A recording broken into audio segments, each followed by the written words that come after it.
We'll have to conclude. हमारे साथ ये जाति We'll have to conclude. We'll have to खत्म करने के लिए शुक्रिया। Honorable Shri Milind Murli Deoraji. Shri Milind Murli Deoraji. Yes, please.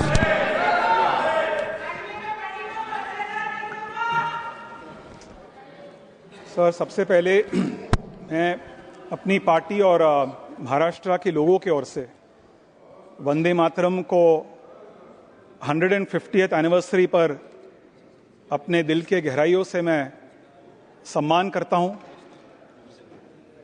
इसके साथ साथ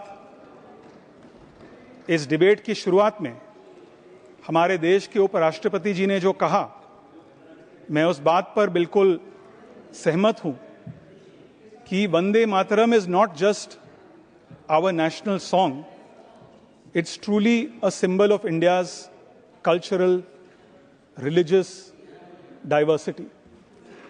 हमारे माननीय गृह मंत्री अमित शाह जी, उनके भाषण में उन्होंने जो कहा, इस बात पर भी मैं सहमत हूं कि Vande Mataram was written by a Bengali Bankim Chandra Chattopadhyay. It was later set to music by Gurudev Rabindranath Tagore. But the impact of this song has traveled far beyond West Bengal.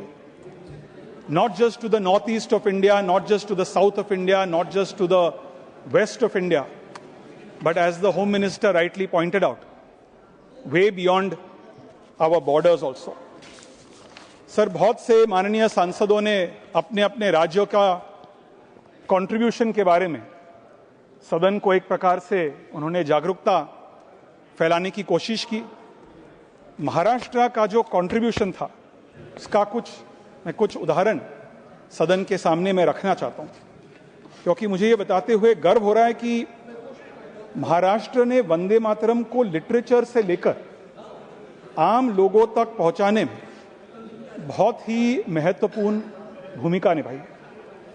Sir, 1908 में जब लोकमान्य तिलक को ब्रिटिश अथॉरिटीज ने गिरफ्तार किया, तब लोग, जनता बहुत ही स्पॉन्टेनियसली उस समय बॉम्बे कोर्ट के बाहर इकट्ठा होकर उन्होंने विरोध में वंदे मातरम वे गाते थे।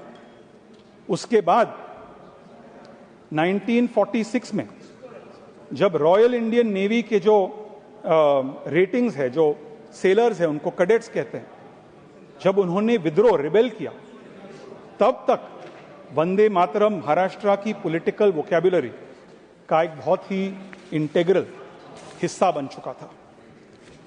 सर, मैं अभी हमारे गजेंद्र जी, जो देश के कल्चरल मंत्री भी है, मैं उनको बता रहा था कि मैं पॉलिटिक्स और पॉलिटिशियन होने के साथ साथ एक म्यूजिशियन भी हूं, and it's important to talk about the music behind Vande Mataram. I don't think anyone in this house has spoken about that. Sir, गुरुदेव टैगोर ने जो बंकिम चंद्र चट्टोपाध्याय का जो पोयम को म्यूजिक में सेट किया, उन्होंने राग देश में वंदे मातरम को राग देश में आधारित है।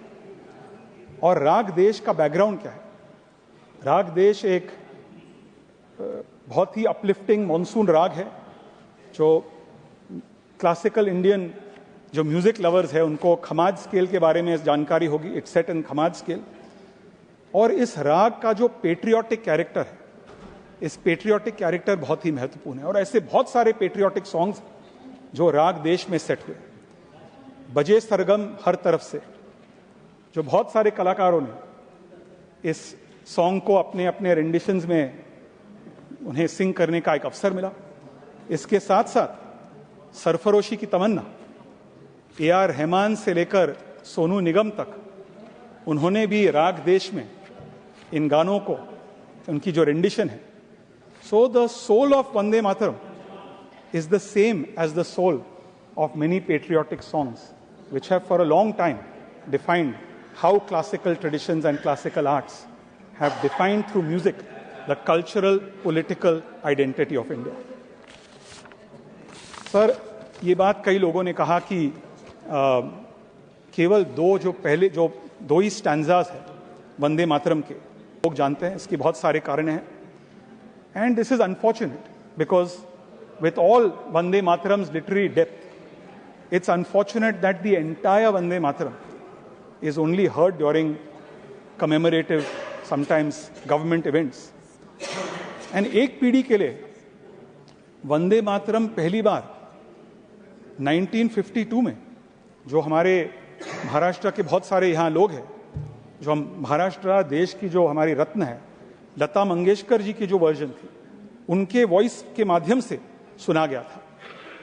और काफी लोगों के लिए उसके बाद 1997 में वंदे मातरम का पहला परिचय ए.आर. रहमान की वर्जन से हो, जो कि एक तमिल म्यूजिशियन जिन्होंने क्लासिकल रूट्स को कॉन्टेम्पररी साउंड के साथ मिक्स किया. मेरे भाषण के पहले हमारे नेशनल कॉन्फ्रेंस के सांसद एक प्रकार से उन्होंने इस वंदे मातरम को एक मजहब के आधार पर एक रिलीजियस फ्लेवर दिया. मैं एक बात कहना चाहता हूं कि as I said, to introduce new and new generations to the power, the political, the cultural, the national identity behind Vande Mataram, different people have played a role, from Lata Mangeshkar to A.R. Rahman. But today I would like to tell the member from the National Conference that A.R. Rahman's version was a rendition by a proud Indian who also happens to be a Muslim. And A.R. Rahman actually, as an Indian Muslim, not just proves people like him wrong, but also proves those who tried to truncate the song almost 88 years ago. Yes, correct. So, sir, with these words, I am very happy that 150 years after Vande Mataram was written, after it was composed, it continues to reverberate across our country, across the world. It was, it is, and it will always transcend religion, caste, and language to unite our country. Thank you very much.